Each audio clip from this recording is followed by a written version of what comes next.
Bush was right. Obama has only proved that up to this point. It doesn't take 70 years of liberal democratic nonsense to prove that that's anti-American. And to be against Bush is to actually be against the United States and to be against our military and what our military is designed to do. And that is to push for democracy, people's rights, and freedom in the world. So all I can say is that going into an area like that, ask the Israelis. Is one thing I thought was kind of clever of this the comedian Bill Maher was when he had an interview with Netanyahu, the Israeli prime minister, and he asked him about their wars and about how they protect their borders. So if there's anything at all that I thought was really probably pretty intelligent of him to do, at least he gave that perspective and something that I believe in, my own personal self, along with supporting Israel and not believing any lies or being deceived about negative commentary about Israel in particular. I support them fully, and I believe that you are against us if you think Bush was wrong about Iraq and our invasion of Iraq was wrong, and other things that we had done when Bush was president. I think that you are anti me, anti my country, and anti my democratic um, process uh, for fighting for freedom U.S. military. So, proving us right, he pulls us out of Iraq. There's one. There's one indication right there. Obama's not for America, for one. For another thing, that shows that if you are anti-Bush or anti the invasion and occupation of Iraq like that, you are with Obama and you're not with us. You're with our enemy. So that proves that Obama is with our enemy and Bush is on our side. Well, duh, he's an American. No wonder he would have been for us. But we have other people like the Clintons in particular. They're American, but they have a long lasting history of being anti American and protesting vigilantly. I mean, like a fascist, Nazi, hardcore communist, bunch of commies protesting hate America, the Clintons. This is the truth. You pump money into the Clinton Foundation, you're pumping money into a American hating, anti-American monster, piece of garbage. It's the truth. But anyways, so on Gitmo. So now Obama's threatening to close Gitmo, I guess. I've I've read about it on several occasions now, just in the last 24 or 48 hours or so. Just real sudden and short.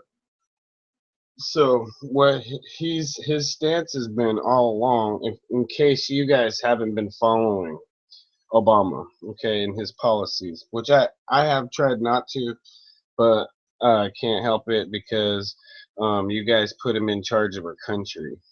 Anyways, so this guy thinks hardened terrorists. He released 5 for a guy who turned himself over to the enemy so that he could be traded and bartered later for a terrorist to trade for him. Obama takes the bite, like as if he'd talked to Bergdahl or something like that, and they huddled up and they conspired this anti-American. Let's free these terrorists because these terrorists are, they're treated so poorly. They're treated so poorly. Why they become terrorists, and then they end up in Guantanamo. For crying out loud, we have to release all these prisoners. But what Obama thinks is he thinks that they're not terrorists. He fails to call them terrorists or that their acts are terrorists. So he wants to file it into like a domestic type of um, uh, idea or practice or something in his mind where he thinks he's legally, challenging everybody. He knows so much. Obama knows so much about everything. You don't even have to tell him anything, and he doesn't even have to know about it. He's already the expert of it before you even tell him what the subject is. So, um, he wants to either free the terrorists. So this is a Bill Clinton playbook. It goes back to when Bill Clinton was president.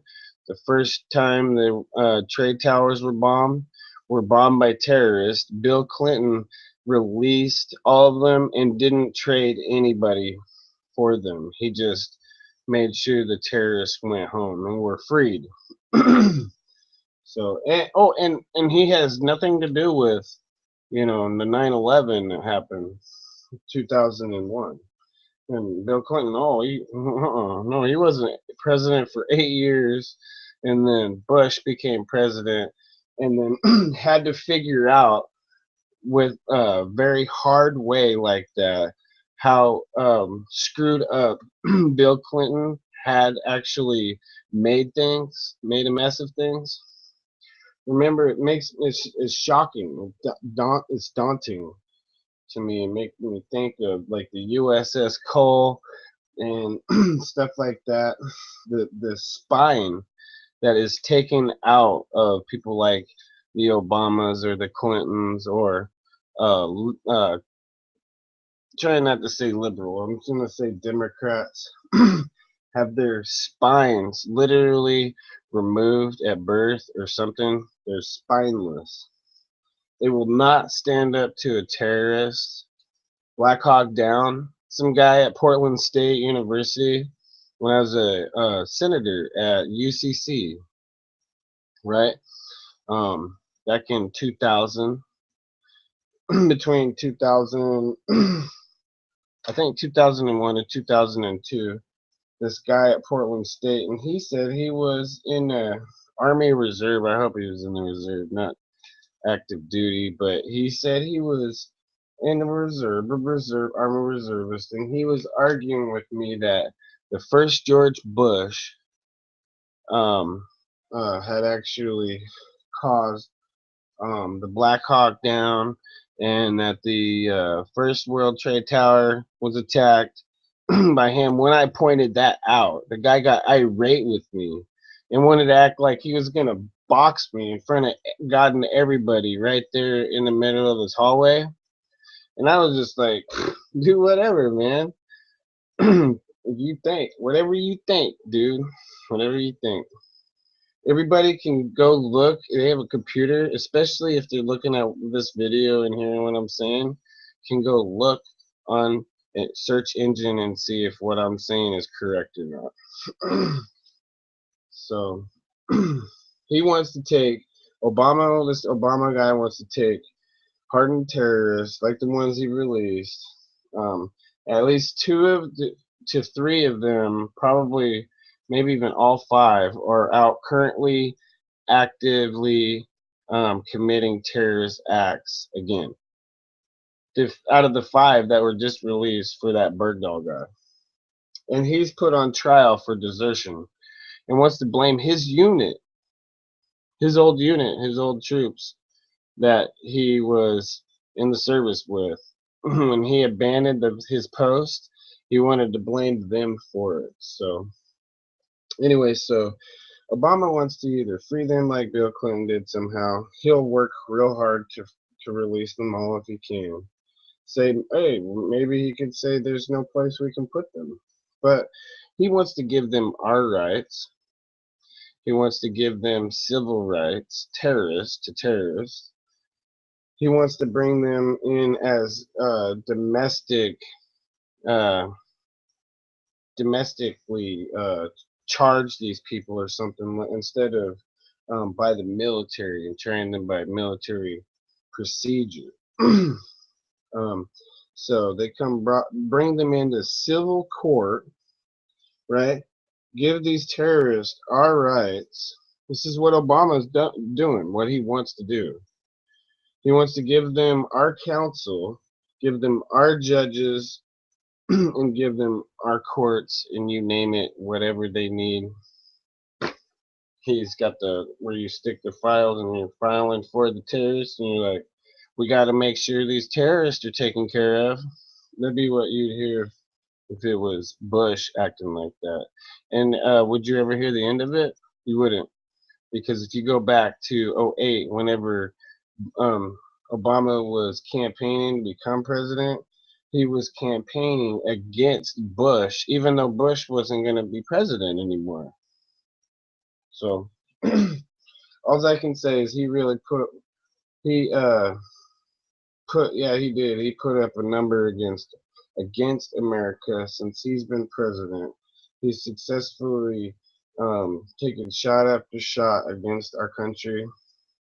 And the last question I just have here, the last question that I want to know from people is that think that Obama's doing the right thing, and that he's legit, and that he's really smart, that he's not actually lazy and not doing anything and just sitting there. Are you sure he's not just sitting there waiting for something to happen in society so he can come out and be all, I don't know, oh, here I am, even though a lot of people want me to shut up and go away and leave America. If we could make him leave America, that'd be great. The only way I want him to stay in America is if he goes to prison.